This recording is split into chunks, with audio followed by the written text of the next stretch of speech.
Supreme court के अनुसूचित जाति एवं जनजाति आरक्षण में क्रीमी लेयर और कोटा के भीतर कोटा लागू करने के फैसले के खिलाफ दलित आदिवासी संगठनों ने आज 14 घंटे के लिए भारत बंद का आह्वान किया। National confederation of Dalit and Adivasi organisations नामक संगठन ने सुप्रीम कोर्ट के फैसले को दलित और आदिवासियों के संवैधानिक अधिकारों के खिलाफ बताया है और केंद्र सरकार से इसे रद्द करने की मांग की है। तो आइए इस भारत बंद को लेकर 7 बड़े सवालों के जवाब जानते हैं। सबसे पहला ये कि सुप्रीम कोर्ट ने क्या फैसला दिया। दरअसल हाल ही में सुप्रीम कोर्ट ने कोटा के अंदर कोटा से जुड़े मामले में अपना फैसला सुनाया। सुप्रीम कोर्ट की संविधान पीठ ने 6-1 के बहुमत से फैसला दिया कि राज्यों को आरक्षण के लिए कोटा के भीतर कोटा बनाने का अधिकार है, यानी कि राज्य सरकारें अनुसूचित जाति और अनुसूचित जनजाति श्रेणियों के लिए सब कैटेगरी बना सकती हैं ताकि सबसे जरूरतमंद को आरक्षण में प्राथमिकता मिल सके। राज्य विधानसभाएं इसे लेकर कानून बनाने में सक्षम होंगी। इसी के साथ सुप्रीम कोर्ट ने 2004 के अपने पुराने फैसले को पलट दिया। हालांकि कोर्ट का ये भी कहना था कि सब कैटेगरी का आधार उचित होना चाहिए।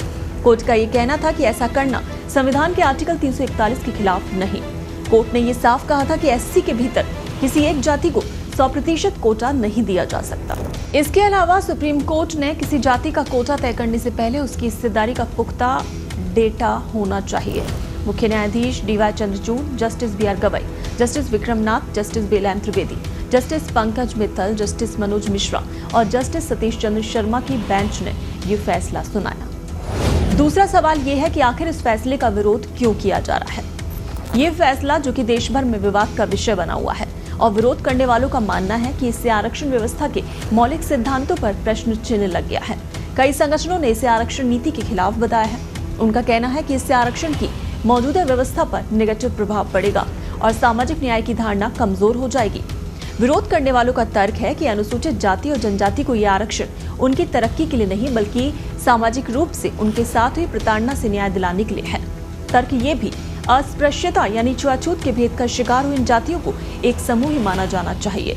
वो इसे आरक्षण खत्म करने की साजिश बता रहे हैं। तीसरा सवाल कि आखिर भारत बंद क्यों बुलाया गया है। भारत बंद का मुख्य उद्देश्य सुप्रीम कोर्ट के फैसले को चुनौती देना और इसे वापस लेने की मांग करना और सरकार पर दबाव डालना है। संगठनों का कहना है कि सुप्रीम कोर्ट कोटे में कोटे वाले फैसले को वापस ले या पुनर्विचार कर ले।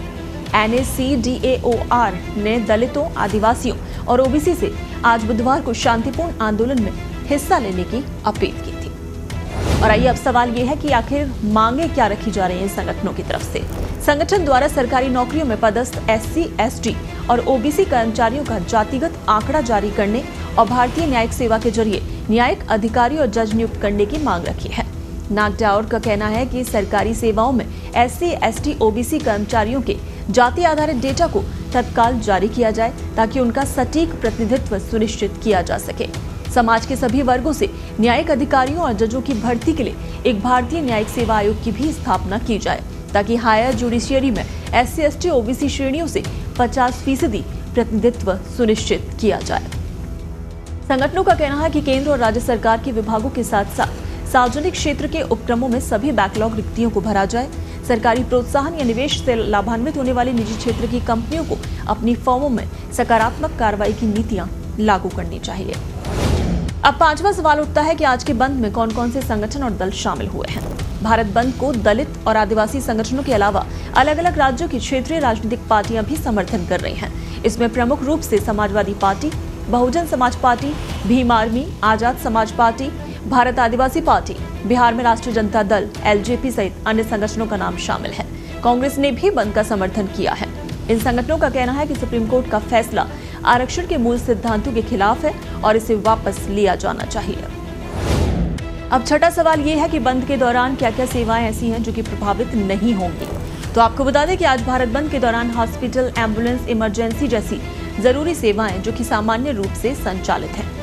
सरकारी दफ्तर, पेट्रोल पंप, स्कूल, कॉलेज और बैंक भी खुले हुए हैं।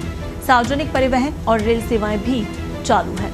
हालांकि बंद होने के संबंध में कोई आधिकारिक जानकारी नहीं दी गई थी। ये माना जा रहा है मांस, शराब की दुकानों पर बंद का असर पड़ सकता है। अब बात करते हैं पुलिस प्रशासन के अलर्ट की।